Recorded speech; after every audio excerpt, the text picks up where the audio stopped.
그래서 저는 홍익대학교를 졸업하고 그다음에 안그래픽스라는 회사에서 조금 일을 하다가 2007년에 출국을 해서 영국, 싱가포르, 네덜란드를 거쳐서 2년 전에 귀국해서 지금은 울산에 살고 있습니다. 그리고 저는 이제 제품 디자인을 전공했는데 이제 석사를 졸업하고 싱가포르에 취직을 할 때 필립스라는 회사에 취직을 했어요. 그래서 필립스라는 회사에 취직을 했고 필립스에서 사실 안그래픽스 때부터 계속 UX 그다음에 서비스 디자인을 전문으로 계속 일을 해왔었고요. 그다음에 이제 필립스에 제가 2011년에 네, 2011년에 취직해 처음 갔을 때 이제 필립스에서 이제 어떤 일이 벌어지고 있었냐면 크게 두 가지의 일이 벌어지고 있었는데 첫 번째는 전사적인 디지털화가 진행이 되고 있었습니다. 그래서 디지털화, 서비스화가 진행이 되고 있었습니다. 그래서 그때 당시에 이제 막 아이폰이 굉장히 빠르게 대중화가 되고 있었고, 아이폰이 가지고 오는 사회적인 변혁이 막 일어나고 있었습니다. 일어나고 있었고요. 그다음에 이제 필립스가 이제 전통적으로는 일반적인 제품을 소비자한테 판매하는 것을 수익 주 모델로 하고 있었던 시절이었고, 그때는 이제 뭐 세 가지 큰 회사가 있었어요. 헬스케어 그룹, 그 다음에 이제 컨슈머 라이프스타일 그룹이라고 해서 일반 가전을 판매하는 그룹. 그래서 뭐 TV나 뭐 각종 뭐 이제 주방기기나 뭐 에어프라이어라고 혹시 여러분들 잘 아시죠? 에어프라이어도 사실 필립스에서 최초로 개발해서 런칭한 제품이기도 하고요. 그 다음에 또 이제 라이팅 부분. 그래서 이제 그쪽에서 전구나 이런 것들도 굉장히 100년 전부터 잘 판매를 하고 있던 회사이기 때문에 이렇게 세 가지 회사가 있었는데 이제 더 이상 우리가 고객들에게 단순하게 제품을 판매하는 것은 전략적으로 맞지가 않다. 그래서 전사의 디지털화 서비스화를 통해서 완전히 우리 회사의 어떤 구조를 개혁한다라는 그런 이제 그게 굉장히 크게 이루어지고 있었고, 제가 필립스를 떠나던 2019년까지도 그러니까 장장 8년까지도 계속 끊임없는 변화의 흐름 속에서 제가 계속 근무를 했었고요. 그다음에 이제 헬스케어 그룹으로의 확고한 어떤 그룹 전사적인 전략적인 방향성 확립이 또 하나였습니다. 그래서 일단은 가전제품 같은 경우에는 뭐 LG나 삼성의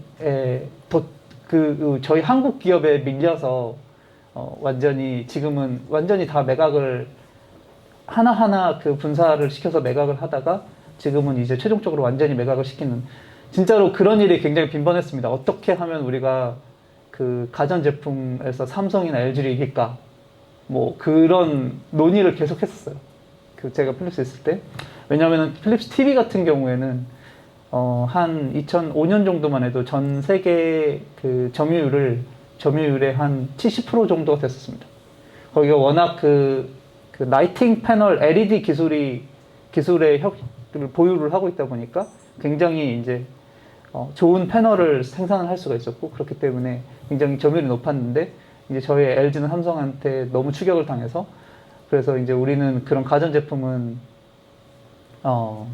제외하고 이제 헬스케어로 집중한다. 그래서 이제 라이팅 분야도 완전히 매각을 했고, 그래서 한마디로 다시 요약해드리면 디지털 서비스 헬스케어 회사로의 전환을 하겠다라고 하고, 이제 되게 많은 구조조정도 많이 하고 또 새로운 인력들도 유입을 하고 그랬던 상황에 있었습니다. 그래서 제가 그런 어떤 굉장히, 사실 필립스가 헬스케어 분야에서 독보적인 회사거든요. 그래서 GE랑 이제 필립스가 거의 가장 뭐 MRI나 여러분들이 잘 아시는 CT 이런 것들을 기술을 가장 먼저 개발했던 회사기도 하고, 그렇기 때문에 이제 그런 데서 있었던 그런 많은 일들, 그리고 거기서 그러면서 이제 제가 한국에 오게 되면서 이제 유니스트에 와서도 뭐 이제 저희 울산 지역에 새로 지어지는 병원에 서비스 디자인을 한다던가, 그리고 그런 이제 의료 분야에 관련돼서 계속적으로 과제를 진행을 하고 있고요. 그러다 보니까, 그리고 이제 국가적인 그런 의료 또는 의료 디자인의 방향성 이런 것들에 대해서 되게 논의를 계속 하고 있는데, 그런 것들을 여러분들께 오늘 잠깐 소개를 해드리고 좀 풍부한 사례를 많이 준비를 했습니다. 그래서 풍부한 사례를 조금 보시면서 같이 한번 이야기를 나눠보는 시간을 갖도록 하겠습니다. 그래서 일단은 가장 기본적인 개념이라고 하는 것이 바로 이 헬스 컨티뉴움이라는 개념입니다. 그래서 과거에는 여러분들 보시면은 이제 여러분들이 의료 체계 안에 들어왔다, 의료 서비스를 받는다라고 했을 때 사실은 여기서 보시면은 먼저 병원에 가는 것부터 시작입니다. 그래서 일반적으로 여러분들이 가정에서 뭐 있거나 건강할 때 그냥 의료 서비스 체계 안에 들어와 있지 않습니다. 의료 산업 안에 들어와 있지 않는데 병원에 가는 순간부터 이제 내가 의료 체계 안에 들어온다고 합니다. 그래서 그게 여기 보시면은 저기 이제 5개 스텝이 나와져 있는데 진단부터 시작을 합니다. 그래서 내가 어디가 아프다, 오늘 뭐 몸이 안 좋다 해서 병원에 갔을 때 먼저 진단을 하시고 그다음에 치료를 하십니다. 그리고 보통 와드 케어라고 해서 이제 입원을 하시거나 또는 이제 약을 투약하게 되시는데, 사실은 저기 보시면 현재의 그 스텝은 저기 진단 치료 이렇게 두 스텝이라고 말씀을 해드릴 수 있겠습니다. 근데 이제 그것이 이렇게 확장이 되게 됩니다. 그래서 가장 먼저 이제 홈케어인데 그 의료 이제 고령화가 저희가 되지 않습니까? 고령화가 되기 때문에 굉장히 뭐랄까 이제 고령화가 되고, 고령화가 된다는 것은 만성 질환이 증가하는 것입니다. 만성 질환이라는 게 치료할 수 없는 병입니다. 그래서 치료 완치가 되지 않고 저희가 안고 죽을 때까지 계속 그거를 케어하면서 가야 되는 것인데, 그 의료 고령화와 만성 질환의 증가로 의료 비용이 급증하게 됩니다. 그래서 더 이상은 병원에서만 이 많은 수요를 감당할 수가 없습니다. 의료라는 것이 굉장히 수요는 급장하지만 공급은 그거에 발맞춰지지 못하거든요. 그래서 뭐 저희가 요즘에도 막 그런 무슨 공공 그 의료진 이런 것으로 굉장히 잡음이 많았었는데, 사실 공급이라고 하는 게 결국은 인력이거든요. 다른 것보다 뭐 시설이나 이런 거는 그렇게 크게 중요하지 않은데 인력이 굉장히 중요한데, 그 의료 인력을 충당하는 게 굉장히 어렵습니다. 그래서 공급이 너무 딸리다 보니까 이제 홈케어, 예방이 되게 중요하게 되었습니다. 그래서 일단은 예방 시스템을 구축해서 아예 사람들을 아프지 말게 만드는 겁니다. 그래서 철저하게 일상생활 속에서 병에 걸리지 않게 예방을 하고, 그래서 뭐 요즘에 활발하게 진행되고 있는 뭐 금연 캠페인이라든지 금주 캠페인이라든지 이런 것들도 이게 다 예방 안에 들어온다고 보시면 될 것 같습니다. 최근에 노담 캠페인이라고 혹시 보셨나요? 네. 그 담배라는 것도 사실은 그거를 조사를 해보면 한 번 담배를 피우잖아요. 그러면은 담배를 20년 동안 끊어도 뇌에서 인지하는, 담배를 봤을 때 인지하는 시그널이 현재 담배를 피우고 있는 사람이 똑같습니다. 그런데 담배를 아예 안 피우는 사람은 전혀 다른 그 인지 결과를 갖게 되거든요. 그래서 그런 어떤 그 뇌 인지학적인 연구 결과에 따라서 노담 캠페인 같은 것도 진행을 하는 것이거든요. 그래서 담배는 일단 한 번도 안 피우는 게 되게 중요한데, 예를 들어서 그런 것들이 여기 보시면은 이제 이 예방 프리벤션 사이클에 들어가 있고, 그 다음에 이제는 그 치료를 마치고 환자들을 집에 보내서 집에서 지속적인 케어가 가능할 수 있게 하는 모델, 그게 바로 홈케어입니다. 그리고 이제 예방보다 더 당겨서 바로 이제 건강한 삶까지 우리 의료 체계 안에 끌어들여서 그런 것들을 확실하게 이 5가지 단계에서 사람들을 가능하게 하는 것이 바로 헬스 컨티뉴움의 개념이고요. 과연 그것을 어떻게 가능하게 할 것이냐고 했을 때 아래 보시면은 원격 치료와 의료 정보 시스템으로 가능하게 한다. 그래서 Connected and Health Informatics라는 그 개념이 그거를 받쳐주면서 이것을 가능하게 하는 것이 이제 앞으로 그 미래 의료 방향의 기본적인 골격이다라고 말씀드릴 수 있겠습니다. 그래서 이제 지금 이 개념 아래에서 현재 일어나고 있는 수많은 어떤 사례들을 먼저 한번 소개를 해드리겠습니다. 그래서 바로 그 품질 향상을 통한 가치 극대화인데요. 이제 사이패스 메디컬이라는 미국의 회사가 있습니다. 그래서 사이패스 메디컬 같은 경우에는 백내장을 수술하는 회사인데 병원이 없습니다. 병원이 없고 이렇게 뒤에 보시면 자동차에 의료진이 타고 모바일 서비스를 하는 것입니다. 그래서 환자가 있는 곳으로 그 자동차를 타고 달려가서 굉장히 제한된 어떤 미니멀하게 장비를 구축하고 이런 서비스를 하는 회사인데, 그러니까 여러분 단순하게 생각해 보시면은 요즘에 그 지방 도시 대전은 어떤가요? 대전에는 좋은 병원이 있나요? 지금 여기 계신 분들은 다 건강하신 분들이라 병원에 별로. 네? 대전에 좋은 병원이 있나요? 충남대학교 병원이요? 네, 그렇군요. 대전이 인구가 몇 명이나, 얼마나 되죠? 140만요? 네, 그러면 충남대학교 병원 하나가 있나요? 3차 병원은?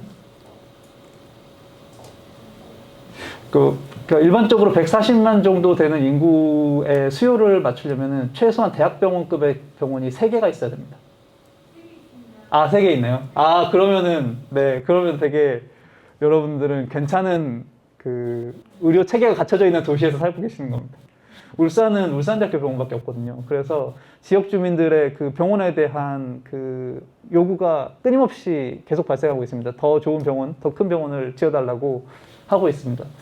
그래서, 하지만 대전은, 제가 깊이 들여다보진 않았는데, 그냥 겉으로 봐서는 괜찮은 것 같습니다. 네. 그래서 요즘에는 그래서 울산 시민들은 그런 말 되게 자주 합니다. 그냥 KTX 타고 서울 간다. 병원 가려고 다들 서울로 가시거든요. 그게 굉장히 그러니까 로케이션 중심의 그러니까 저희 대한민국은 지금 굉장히 로케이션 중심의 큰 대형 병원 중심의 의료 체계로 잡혀 있어서 그런 대형 병원들이 기술도 이제 더 높은 좋은 기술들을 가지고 있고 장비도 더 좋은 장비들을 가지고 있고 그렇기 때문에 그 대형 병원들이 서울 수도권에 위치하고 그렇기 때문에 계속 거기에 인구가 또 밀집이 됩니다. 병원이라는 게 내 주거지를 선택하는데 큰 잣대가 되거든요. 그렇기 때문에 그렇게 되면 거기 또 좋은 병원들이 더 생깁니다. 그렇게 해서 이게 결국은 악순환의 고리가 되는 것이거든요.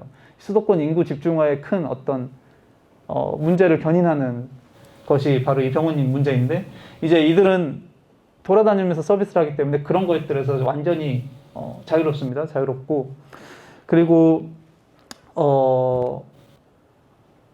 굉장히 이제 당연히 이제 저렴하고요. 수술 비용 같은 것도 굉장히 저렴하고, 그다음에 이제 그런 약간 혁신적인 모델을 가지고 있어서 제가 오늘 소개를 조금 해드립니다. 그다음에 이노맥스라는 경우는 이제 신생아 산소 부족증, 조산화 산소 부족증을 치료하는 기기를 판매를 하는 회사인데, 이제 특이할 만한 것은 이 회사가 보통 이제 지금까지는 렌탈 개념으로 병원에 이 기기를 공급한다거나 또는 판매 개념으로 병원에 기기를 공급하는데, 이들은 사용할 때마다 과금을 하는 정책을 유지를 하고 있습니다. 그래서 굉장히 그러니까 심지어 되게 작은 산부인과도 이 장비를 구축을 해놓고 있을 수 있습니다. 지금 같은 경우에는 일반적인 산부인과에서 조산화 산소 부족증을 치료할 수가 없습니다. 그래서 여러분들 바로 사실 되게 위급한 건데 이제 바로 그런 3차 병원으로 가야 되는데, 이 장비를 공급하는 이 장비가 만약 있다고 하면은 그런 것들을 굉장히 로컬 산부인과에서도 충분히 치료가 가능하게 됩니다. 그래서 이런 이제 사용 단위 과금 정책의 굉장히 핵심이 되는 부분은 지금은 어쨌건 저희 환자가 매번 병원에 갈 때마다 돈을 내야 되는 거잖아요. 이게 내가 치료가 됐든 안 됐든 상관없이 내야 되는데 지금 여기 이 새로운 어떤 파이낸스 과금 정책들의 혁신들이 일어나게 되면서 그 경제적 리스크를 환자에서 의료진이 지게 되는 것입니다. 그래서 뭐 예를 들어서 그런 케이스도 있습니다. 뭐 심장병 치료 같은 경우에 치료가 돼야지만 돈을 받는, 그러니까 병원에서 패키지로 판매를 하는 겁니다. 그래서 병원에 몇 번을 와도 상관없고 무슨 약을 무슨 수술 받아도 상관없는데 그런 내가 책임을 지겠다고 하는 그런 책임을 병원이 지고 그렇게 하게 되는, 그렇게 하게 되면은 사실은 어떻게 보면 단기적으로는 그 의료진에게 굉장히 많은 과도한 부담이 이루어지는 것처럼 보이는데 사실 그렇지 않습니다. 사실 그것이 더 가치 기반 의료로 가는 길이다라고 말씀을 드릴 수 있을 것 같고요. 그 다음은 이제 슈퍼 의료 전문가입니다. 그래서 사실 뭐 주변에 그 의료진들이 계시는지 모르겠습니다. 뭐 의사 선생님이라든지 사실 이미 그분들은 좀 슈퍼맨이긴 한데 끊임없이 더 많은 기술과 더 많은 노력을 요구하는 방향으로 계속 조금 발전을 하고 있습니다. 그래서 뭐 여기 혹시 그 건강 앱을 사용하시는 분이 계신가요? 뭐 다이어트 앱이라든지 뭐 식단 기록 앱이라든지 운동 기록 앱이라든지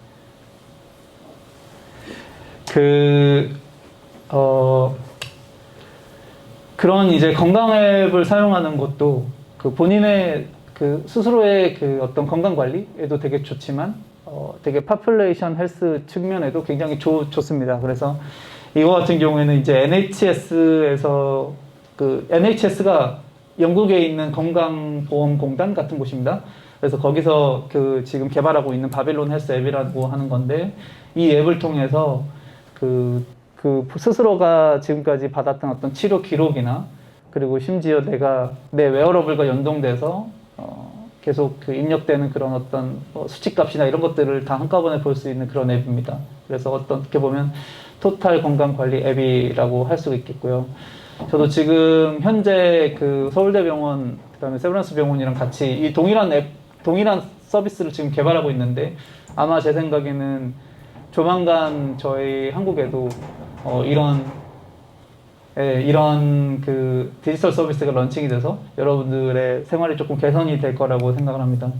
그 다음에 버추얼 리얼리티 같은 경우에도 빠르게 의료 서비스 안으로 들어오고 있습니다. 그래서 여기 닥터 아메드 닥터 아메드 선생님께서 이 VR 글래스를 쓰시고 수술을 하는 것을 전 세계로 그 방송을 하셨습니다. 그래서 사실은 이제 실제 수술은 아니고 그 버추얼 실제 수술 같은 경우에는 이게 이제 문제가 환자 그 정보권 문제가 되기 때문에 이제 약간 모의 수술 같은 걸 했는데 실제로 이제 이 글래스를 쓰고 이 수술을 브로드캐스팅을 보면은 정말로 이제 수술을 어떻게 하시는지 굉장히 세세하게 볼 수가 있는 것이죠. 그래서 크게 이슈가 됐던 사건이었습니다. 그리고 이제 그 University of Texas Medical Branch라고 하는 텍사스 대학교의 그 의과 대학에서 설치한 메이커 헬스 스페이스라는 곳이 있습니다. 그래서 요즘에 이제 그 많은 병원에서 조금 이런 해킹 스페이스를 많이 설치를 합니다. 그 여러분들 좀 되게 익숙하지 않으신가요? 마치 디자인 워크숍처럼 생겼습니다. 그래서 여기에 가면은 뭐 3D 프린터도 있고 뭐 그 각종 저희가 진짜 디자인 워크숍 거기서 뭔가 뚝딱뚝딱 만들어 볼 수 있는 그런 디자인 워크숍이 요즘에 병원에 우후죽순 생기고 있고 실제로 디자이너들을 고용하고 있습니다. 거기에 그 메이커 스페이스를 그 운영하기 위해서. 그래서 실제로 제가 여기를 가봤는데 정말 다를 게 없고요. 그 실제로 의료진들이 오셔서 뭐 장비나 이런 것들이 불편한 부분들이 있잖아요. 자기들 사용하면서 그런 것들을 조금 해킹해 보면서 그리고 심지어 그냥 장비뿐만 아니라 그냥 뭐 어떤 프로세스나 이런 것들도 거기 가서 뭐 이것저것 해보면서 개선할 수 있는 그런 어떻게 보면은 굉장히 디자인 프로세스를 접목시키는 그런 예시라고 할 수가 있겠습니다. 그 다음에 이제 의료 연석체의 등장입니다. 그래서 아까 말씀드렸듯이 더 이상 그 의료진이 이 수요를 다 떠받칠 수가 없는 상황이 되었습니다. 그랬을 때, 그리고 다시 한 번 말씀드렸지만 그 의사 선생님이나 간호사 선생님들을 또는 그런 의료에 종사하는 분들을 빠른 시간 안에 공급할 수가 없습니다. 그렇게 했을 때 그러면 어떻게 그걸 해결할 것인가 했을 때 바로 콜라보레이션을 통한 것입니다. 그래서 지금 여기 그 유니버시티 오브 시카고 산부인과에서는 아이를 낳을 때 의사 선생님이 먼저 배정되지가 않습니다. 아이를 낳는 것을 거의 산파들이 주도를 하고요. 지금 한국 같은 경우에는 뭐 딱 두 가지 옵션이 있죠. 거기 대안적인 그 출산을 하거나 아니면은 산부인과에 가거나 딱 두 가지 내가 옵션이 딱 정해져 있고 그거에 대한 리스크는 내가 지고 만약에 산부인과를 안 갈 경우에는 그런 리스크를 내가 져야 되는데 지금 이곳 많은 이제 그런 산부인과에서 먼저 의료진이 배정되어 있지 않고 내가 그냥 예를 들어서 건강하게 출산을 할 수 있다고 하면 그냥 산파가 그 도와줍니다. 도와주고 만약 무슨 일이 생겼다고 하면 그때 의료진이 투입이 되는 방향입니다. 그래서 이 출산이라고 하는 것을 굉장히 어떤 자연적인 그 라이프 사이클 안에 먼저 놓고 만약에 문제가 생겼을 때 이 사람을 의료 체계 안으로 데려오는 그런 이런 콜라보레이션을 통한 의료 혁신이 벌어지고 있습니다. 그 다음에 이제 천식에 대한 콜라보레이션도 활발하게 벌어지고 있습니다. 천식이라는 게 대부분 이게 이제 알러지 질환입니다. 알러지 질환이고 혹시 천식을 알아보셨던 분 계시나요? 아, 네. 여러분들은 모두 건강하시군요. 네. 그 천식이라는 게 알러지 질환이고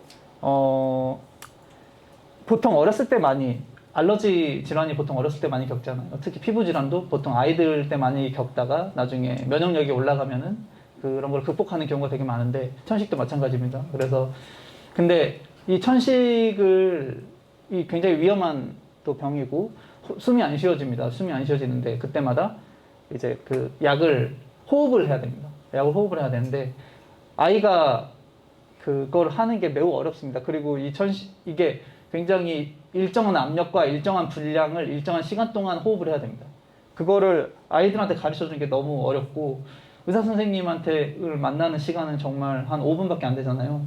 거기에서 의사 선생님이 그냥 이렇게 하는 거야 라고 했을 때 그걸 학습하기 너무 어렵고 하다 보니까 이제 로컬 그 헬스 센터랑 콜라보레이션을 통해서 이 아이들의 교육 프로그램을 만들었습니다. 그래서 그것을 이제 말 그대로 한국으로 따지면 주민센터에서 그 천식 아이들의 그 호흡기 호흡하는 법을 교육을 시켜주는 것입니다. 그랬을 때 76%의 그 지역에 76%의 개선 효과가 나타났다고 합니다.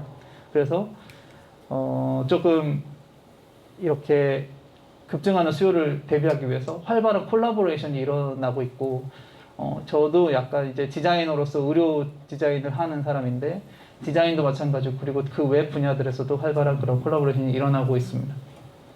그리고 병원에서도 지금 되게 활발하게 디자이너들을 고용을 하고 있고 다른 직군들도 이런 같은 맥락 속에서 고용을 하고 있습니다. 그 다음에 이제 디지털 대화입니다. 그래서 아메리칸 웰이라고 하는 회사는 이미 그 나스닥 상장이 된 회사인데 말 그대로 원격 의료를 하는 앱입니다. 그래서 여기서 내가 의료진 예약을 하고 그 다음에 원격으로 이제 진료를 직접 볼 수 있고 그리고 또 처방전을 받을 수 있는 그런 앱이고요. 한국은 아직 지금 규제 때문에 그 원격 의료가 허가가 안 되고 있는데 제 생각에는 시간 문제라고 생각하고 수년 내에 가능할 거라고 생각을 합니다. 그다음에 인텔 헬스 가이드 같은 경우에는 이제 뭐 되게 노령자나 또는 장애인분들께 심지어 그런 디지털에 익숙하지 않은 분들을 위해서 디바이스를 같이 제공하는 경우입니다. 그래서 매우 간략한 UX를 갖춘 디바이스를 제공해서 이렇게 소통을 할 수 있게 하는 말 그대로 또 원격 의료 장비 시스템입니다. 피겨원 같은 경우에는 이거는 의사 선생님들끼리 쓰는 앱입니다. 그래서 사실은 의사 선생님도 또 의료진들도 그들이 모든 것을 알지 못하기 때문에 실제로 환자들이 왔을 때 스스로 의문을 가지는 경우가 되게 많다고 해요. 그리고 또 물어볼 때도 없다고 합니다. 근데 이제 피겨원 앱 같은 경우에는 본인의 현재 하고 있는 그런 상담 이런 것들을 올릴 수가 있습니다. 올릴 수가 있고, EMR이랑 연동이 되어서 바로 자기 컴퓨터에서 바로 그런 질문들을 올릴 수가 있고, 그런 것들을 의사 선생님끼리 소통해서 논의를 하는 그런 앱입니다. 그런 앱이고, 그랬을 때 또 그걸 올릴 때 당연히 환자 정보 같은 거 자동으로 삭제가 되고, 필요한 부분들만 올라가서 편리하게 사용할 수 있다고 하고, 미국에서는 굉장히 많은 의사 선생님들이 사용하고 있다고 합니다.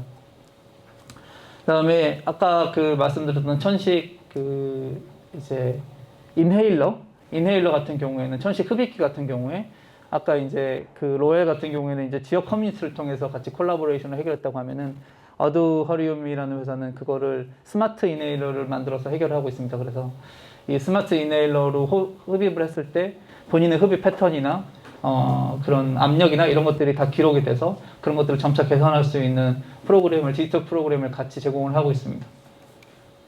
그래서 이제 본인들이 하는 이야기로는 180%의 그 효과가 더 나아진다라고 하고 있습니다. 리미션, 이거는 암을 투병하는 그 과정을 함께 경험해 볼 수 있는 게임입니다. 그래서, 실제로 암 치료를 하는 게 이제 굉장히 지난하고 어려운 그런 과정입니다. 그리고 너무 고통스럽고요. 그랬을 때, 그리고 내가 받는 치료가 과연 내 몸에 무슨 일을 일으키는지를 알 수가 없고, 대부분 그렇습니다. 그랬을 때, 이제 이 게임을 제공을 해서, 실제로 이 게임을 해가면서, 내가 오늘 받은 치료가 내 몸에서 무슨 일을 일으키는지 게임을 통해서 알 수 있게 하는 것이고, 실제로 이 게임을 했을 때 굉장히 더 이해도가 높아지기 때문에 더 적극적으로 그런 치료에 임하는 모습, 그리고 또 긍정적인 모습으로 치료에 임하는 모습을 많이 보았다고 합니다. 이거는 사실 어떤 학생의 졸업작품이에요. 졸업작품인데 큰 반향을 일으켰습니다. 그 다음에 과거에는 의료 권한이 의료진에게 있었다면 지금은 환자에게 그 권한이 넘어오고 있습니다. 그래서 이 웹MD 같은 경우에 그냥 내가 어떤 증상이 나타났을 때 어디가 아프다고 했을 때 여기에 그냥 물어볼 수가 있는 것입니다. 그러면은 과거에 내가 그런 동일한 증상이나 그런 것들이 있었을 때 그런 것들을 사람들이 그냥 무작위로 답을 해줍니다. 말 그대로 그냥 네이버 지식인의 의료 버전이라고 보시면 되는데, 굉장히 우려가 많았습니다. 이거가 처음에 런칭했을 때, 사실은 전혀 전문성 없는 그런 댓글들로 사람들이 선동당해서 할 수가 있다. 이런 이야기들이 되게 많이 있었는데, 미국 10대들한테 설문을 했을 때, 의사 선생님보다 왜 MD를 난 더 믿는다 라고 하는 게 70%가 넘었습니다. 그리고 아프면 병원에 갈래? 아니면 웹MD에 물어보려고 했을 때 대부분의 10대 분들이 자기는 웹MD에 물어본다 라고 했을 만큼 이제 환자가 내가 스스로 내 병이나 이런 것들을 관리하고자 하는 그런 것들이 굉장히, 그리고 정보가 워낙 습득하기가 쉬워진 세상이 되었기 때문에 그런 식으로 전환이 되고 있다라고 말씀을 해드리고 싶습니다. 그 다음에 의료의 의료가 약간 소비화되는 경향이 있습니다. 그래서 마치 여러분들이 쇼핑을 하듯이 의료 서비스를 경험할 수 있는 그런 시대가 온다라고 하는 것입니다. 그래서 힐 앱 같은 경우에는 집으로 의사 선생님 부를 수 있는 서비스입니다. 그래서 이 앱을 켜고 오라고 하면 의사 선생님이 오시는 거죠. 그래서 이 의사 선생님은 실제로 자동차를 타고 계속 마치 대리운전 기사님처럼 자동차를 타고 계속 어떤 특정 지역을 돌고 있습니다. 그래서 콜이 오면 그 집으로 가는 것이죠. 즉 이제 힐 앱이 그렇게 하다 보니까 마치 굉장히 이제 소비자처럼 의료 서비스를 소비하는 그런 경향이 있다. 그리고 코스트 에스티미터 같은 경우에는 프로메디카 같은 경우에는 여기에 이제 내 증상이나 이런 것들을 치면은 내 내가 나한테 발생할 의료 비용 같은 거를 미리 계산해 주는 그런 사이트입니다. 그래서 이런 뭐랄까 가성비, 의료 가성비도 되게 중요해졌거든요. 그래서 그런 것들도 굉장히 요즘에는 사람들이 의료 소비자들이 굉장히 케어를 한다. 과거에는 그런 것들이 뭐가 중요했겠습니까? 먼저 병을 고치고 정말 과금되는 대로 다 지불을 했었죠. 근데 이제는 그런 것들을 굉장히 본인들이 스스로 케어하기 시작을 했다라고 말씀을 드리고 싶습니다. 그 다음에는 의료 개인화입니다. 그래서 지금까지는 굉장히 어떤 증상별 그리고 질환별로 의료 서비스가 제공이 되었었습니다. 근데 여기 보시는 것은 개인 뭐랄까 특정한 개인을 위해서 추출된 의약품입니다. 그래서 이제 약 같은 경우에도 본인의 어떤 건강 상태, 본인의 질환 상태, 그리고 본인의 어떤 유전자 정보 이런 것들을 감안해서 프린트해서 제공되는 그런 경향들이 보이고 있고, 그 다음에 헬릭스 같은 경우에는 혹시 여러분들 여기서 사용을 해보신 경우가 분이 있으실 수도 있는데 유전자 검사를 해주는 킷입니다. 그래서 여기에 이제 내 어떤 타액이나 이런 것들을 해서 보내면 내 유전자 정보를 알려주는 그런 서비스입니다. 굉장히 활발하게 많은 사람들이 이용을 하고 있습니다. 그 다음에 3D 프린팅 의약품입니다. 그래서 여기 이제 미국 Food and Drug Administration이라고 하는 FDA 승인이 받았다고 하는 게 굉장히 큰 의미가 있는데 거기서 이제 어쨌거나 미국의 식품의약처에서 공인을 한 것입니다. 그래서 이 3D 프린팅된 의약품 같은 경우에는 FDA 승인을 받았습니다. 그래서 이제는 아까 말씀드린 의학 개인화를 또 견인해주는 3D 프린팅 기술이 가능하게 해주는 사례라고 할 수 있겠습니다. 그 다음에 이제 글로벌 헬스 브레인도 빼놓을 수 없을 것 같습니다. 그래서 AI를 기초로 한 전 세계적인 그런 어떤 의료 정보나 데이터를 통합할 수 있는 거대 헬스 브레인이 나타났다. 그래서 IBM 왓슨 같은 경우가 그렇고요. 그 다음에 이제 3스캔 이라는 회사는 MRI나 CT를 찍어보신 분들은 알겠지만 MRI, CT가 이제 내 몸에 밀접 촬영을 하는 것인데 지금은 그걸 다 2D로 볼 수밖에 없거든요. 근데 그것을 3D 이미지로 전환해주는 회사입니다.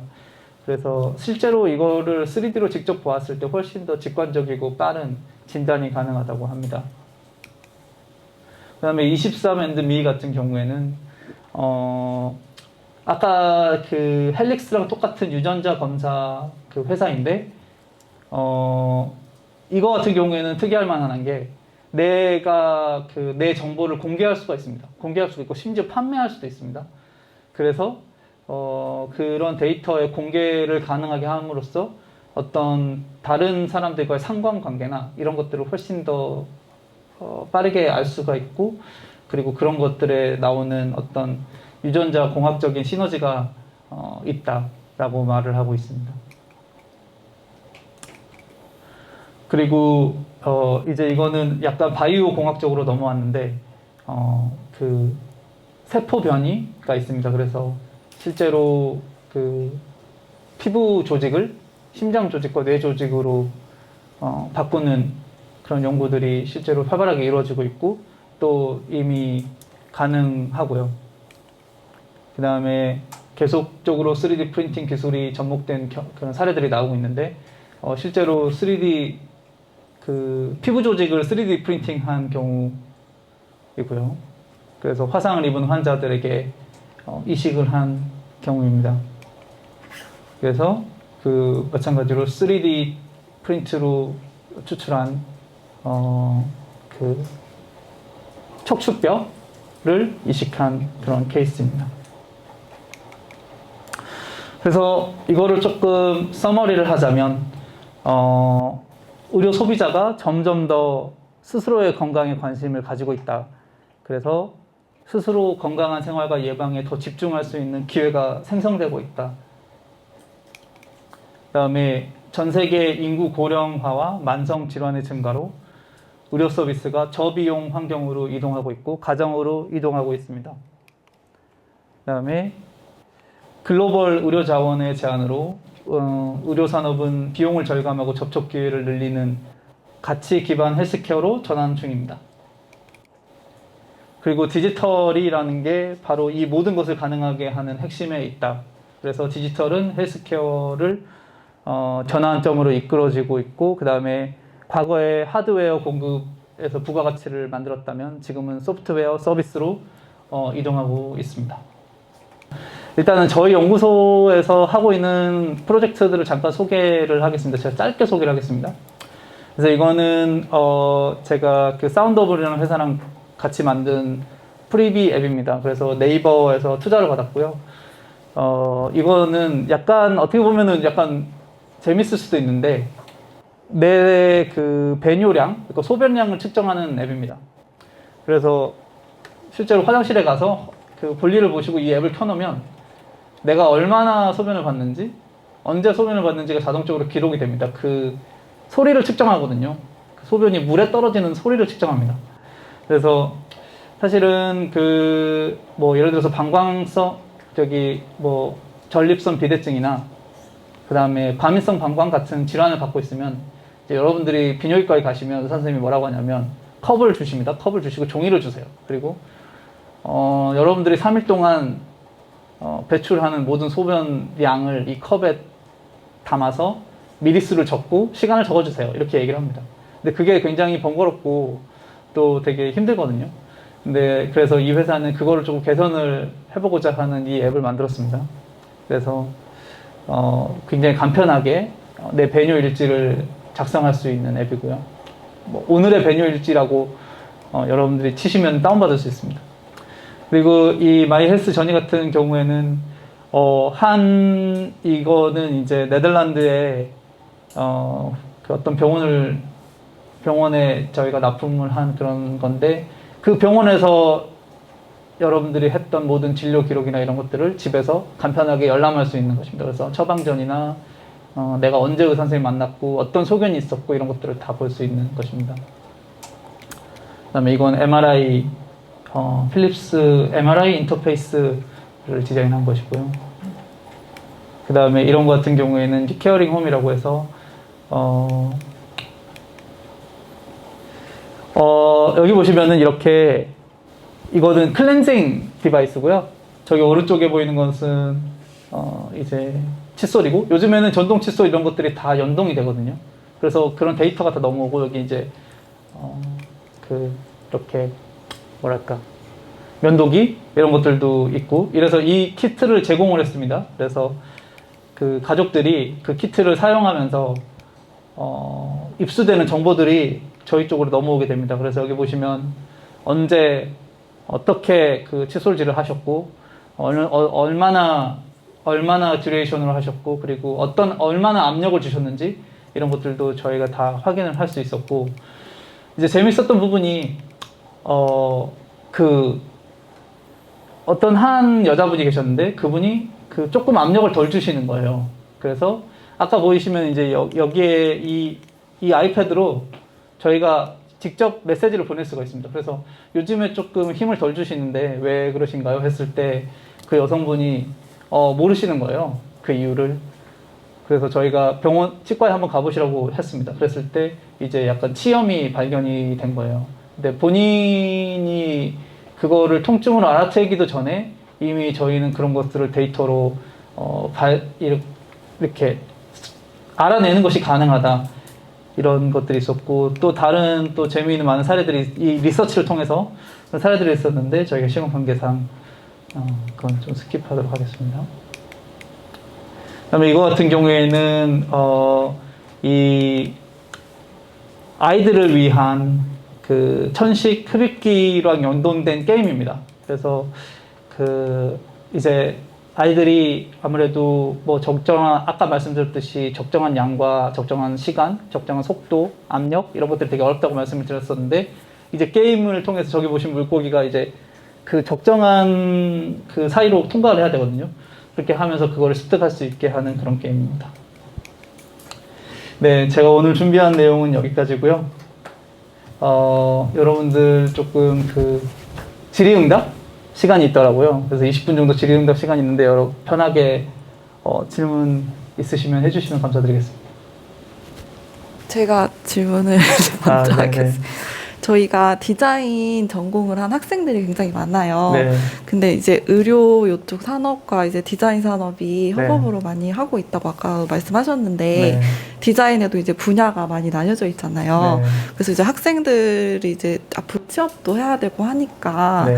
그쪽에 어떤 분야가 많이 더 이렇게 협업과 이런 식으로 많이 이루어지는지도 부탁드리겠습니다. 사실은 그 전 분야에 다 이루어지고 있는 것 같습니다. 그래서 그 물론 이제 의료 디바이스 쪽은 제품 디자인 당연히 많이 있고요.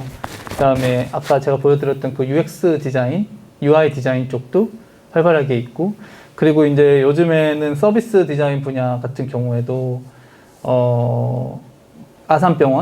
아산병원에도 그 아산병원 디자인 센터가 있거든요.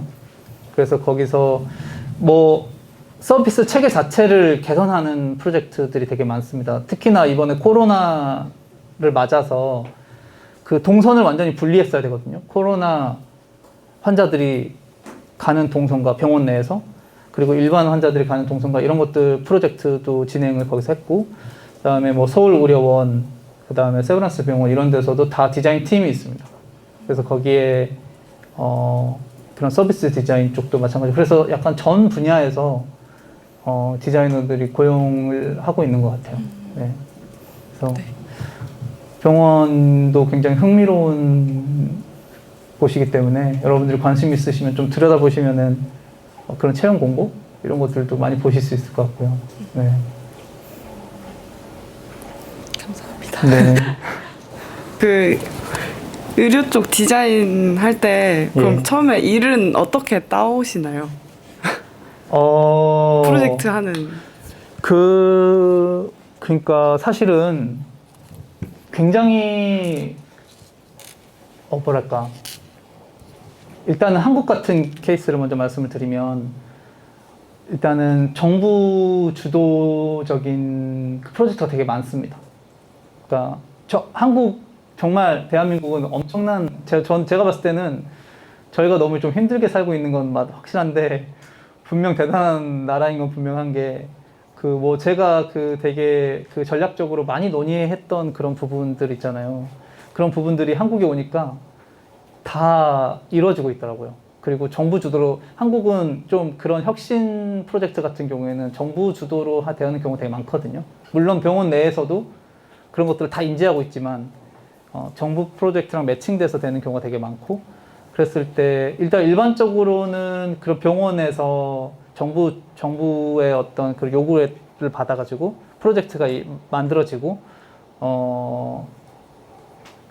이제 제가 의뢰를 받는다든지, 아니면은 병원이랑 같이 같이 정부 사업에 지원을 한다든지, 뭐 그런 경우도 있고, 그 다음에 요즘에는 의료 쪽 스타트업들도 많습니다.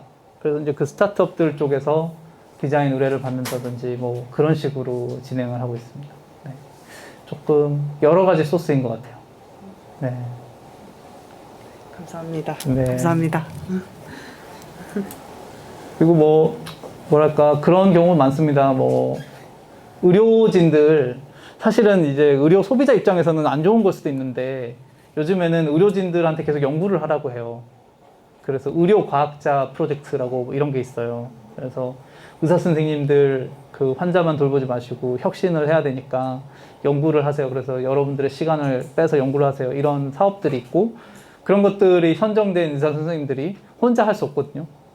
예를 들어서 내가 내 디지털 혁신 어떤 서비스를 개발하고 싶은데 그 의사 선생님께서 그런 것들의 전문성은 없잖아요. 본인의 어떤 그 의료 분야에 대한 전문성을 갖고 계시지만, 그래서 뭐 최근에는 그 뭐 이제 소아과 의사 선생님인데 아이들의 식단 관리하는 그런 어떤 프로그램을 개발하고 싶다는 거예요. 아토피 아이들을 위한 식단 관리. 그게 식단 관리가 정말 중요하거든요. 아토피를 개선하는데. 그래서 어떻게 하면 그 AI 알고리즘을 통해서 그런 것들을 구축할 수 있을지. 뭐 예를 들어서 그런 이제 의사 선생님께서 의뢰를 하신 경우도 있고. 네.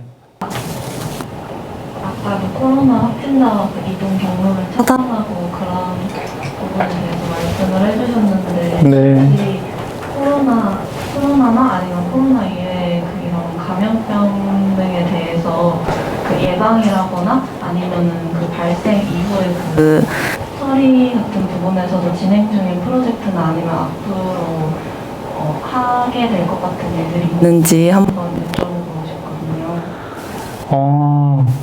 너무 좋으신 질문이신데 제가 일단 하는 프로젝트는 없고요. 그 예감병에서는 하는 프로젝트는 없는데 뭐 저희가 사실은 그 뉴노멀이라고 얘기를 하고 그리고 그 사실은 이제 코로나가 워낙 이번에 어떤 임팩트가 컸기 때문에 그렇지만 사실은 감염병은 계속 있어 왔잖아요. 저희가 뭐 인류는 항상 감염병과 함께 살았다. 뭐 이런 이야기도 있었고 근데 이제 코로나 같은 경우에는 좀 크게 저희한테 다가와서 자각을 준 것이라고 생각하는데, 제 생각에는 거의 이게 이제 일상화가 되지 않을까 그런 생각이 듭니다. 물론 저는 백신을 다 맞으면 마스크는 다 벗을 수 있을 거라고 생각하거든요. 그런데 어떤 예를 들어서 의료 시스템 안에서 또는 병원 안에서 어떤 구조라든지 이런 것들은 언제라도 이 감염병이 다시 올 수 있다라고 생각하고 구축을 다 했기 때문에 그런 시스템은 그대로 그 구축되어 있는 상태에서 다음 대비를 하지 않을까 싶고요. 그래서 뭐 여러분들이 그 지금 예를 들어서 저도 그 네이버를 보시면 네이버에 이제 그 코로나 그거 있잖아요. 뭐 매일매일 몇 명이 됐고 뭐 특히나 요즘에는 자녀 백신 예약 이런 것들이 여러분들 다 하실 수 있는데 저도 계속 거기에 들어가서 계속 보거든요. 근데 저는 이제 UI를 약간 분석적으로 봅니다. 근데 너무 잘 개선이 되고 있어요. 그 네이버에 제가 봤을 때는 코로나 그 인포메틱스 전담 팀이 있는 것 같아요. 저도 정확하게는 모르겠는데 네이버에 그 아마 태스크포스 팀이 구성이 됐고 그들이 어떻게 하면 코로나 정보를 더 효과적으로 그 대중들에게 전달할 수 있을까를 되게 고민을 많이 하면서 계속 개선을 해오고 있거든요. 그래서 그런 걸 보면 뭐 그런 것들이 어디로 사라지진 않을 테니까 충분히 구조 안에 남아있다가 다음에는 저희가 훨씬 더 유연하게 대처를 하지 않을까 이런 생각이 듭니다. 감사합니다. 김광 교수님께 큰 박수 부탁드립니다.